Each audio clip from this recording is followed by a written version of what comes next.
கடவுளுடைய வார்த்தை உயிருள்ளது, ஆற்றல் வாய்ந்தது, உள்ளத்தின் சிந்தனைகளையும் நோக்கங்களையும் சீர்தூக்கி பார்க்கிறது.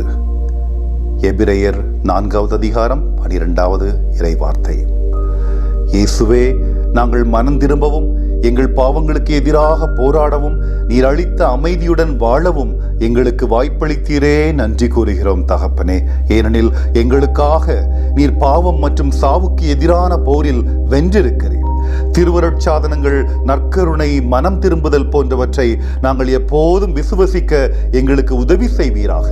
கடுமையான சடங்கு சம்பிரதாயங்களை கடைபிடித்ததால் நாங்கள் மீட்பை பெறுவோம் என்று உரிமை கோருவதிலிருந்து எங்களை நீர் என்று தடுத்தருளும்.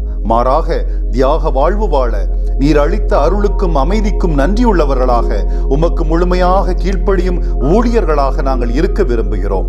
எங்கள் பாவ இயல்பு ஒவ்வொரு நாளும் எங்கள் கண்முன்னே வருகிறது.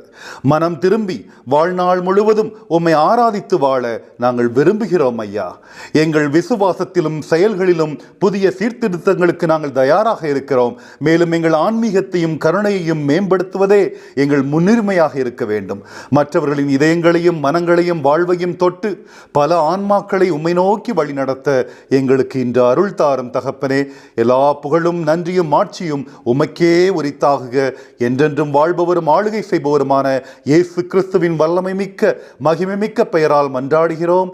ஆமேன், ஆமேன், ஆமேன்.